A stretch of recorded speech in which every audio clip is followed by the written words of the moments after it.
आपण पाहत आहात जनलोक वार्ता, बातमी पहा विश्वासानं। नमस्कार।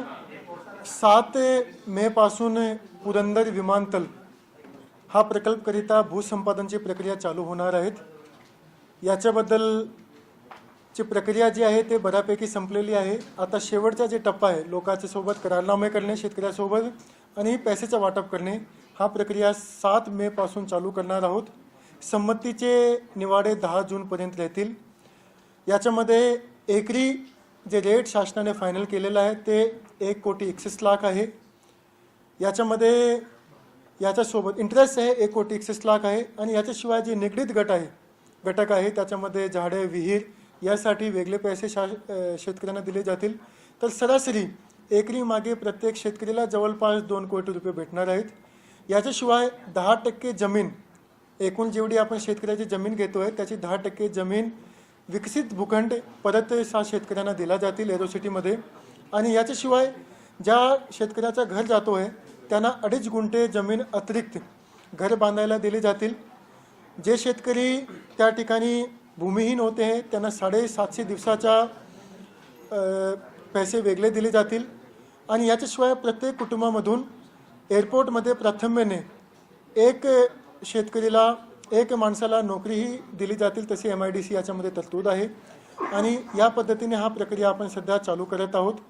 सर्व शेतकऱ्यांना आम्ही आवाहन करतो की आता हा प्रक्रिया चालू झालेली आहे। पैसे वाटपची प्रक्रिया 7 मे पासून चालू होतील।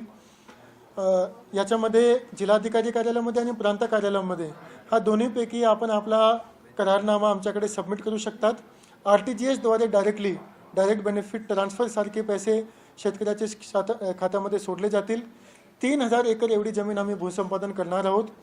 त्याच्याशिवाय जे बाहेरची जमीन होती 7,000 एकरचा जे नोटिफिकेशन निघाला होता त्याच्यामध्ये जे अतिरिक्त जमीन आहे त्याचे शिक्के काढण्याची प्रक्रिया चालू केलेली आहे। येणाऱ्या काही आठवड्यामध्ये बाकी जमीनचे शिक्के काढले जातील। आणि याच्याशिवाय 2016 पासून आतापर्यंत ज्या लोकांवर गुन्हे दाखल झालेले आहे ते गुन्हेसुद्धा मागे घेतले जातील। त्याची प्रक्रिया ऑलरेडी चालू झालेली आहे। आणि याच्याशिवाय फार्मर प्रोड्युसर कंपनी आम्ही अल्पभूधारक शेतकऱ्यासाठी स्थापित करतो आहे, जेणेकरून हा एअरपोर्टचा डायरेक्टली बेनिफिट त्या भागाच्या शेतकऱ्याला होणार आहे। आणि महिला बचत गटाकरिता एअरपोर्टच्या आत गाला उपलब्ध करून दिला जातील, जेणेकरून जे महिला बचत गटद्वारे तयार केलेले जे हँडीक्राफ्ट आहे, जे प्रोडक्ट्स आहेत ते एअरपोर्टच्या आत विकता येणार। ह्या पद्धतीचा एकंदरीत पॅकेज आहे, त्याची डिटेल माहिती आम्ही सांगितलेली आहे। आणि कालपासूनच आमच्याकडे शेतकरी येणे चालू झाले होते, कारण 30 एप्रिलला हा न्यूज लागली होती की रेट फायनल झालेली आहे। तर काल एक दिवशीमध्ये आम्हाला 433 एकर एवढी जमीनचे करारनामे आमच्याकडे शेतकरी सबमिट करून गेलेले आहेत। 3,000 पैकी 1,500 एकरचा भूसंपादन झाला की इमिडिएटली राज्य शासनाद्वारे एअरपोर्टसाठी टेंडर काढला जातील आणि पुढची प्रक्रिया चालू होतील। आणि अपेक्षा असा आहे की ऑक्टोबर-नोव्हेंबर दरम्यान प्रत्यक्ष एअरपोर्टचं काम पुण्यामध्ये चालू होतील। आणि याच्यामुळे पुण्यामध्ये IT इंडस्ट्री आणि GCC इंडस्ट्री याला खूप मोठ्या प्रमाणावर एक संधी मिळणार आहे। आणि त्याचा फायदा मात्र पुण्याला नसून पूर्ण पश्चिम महाराष्ट्राला आणि संपूर्ण महाराष्ट्राला याचा फायदा होतो।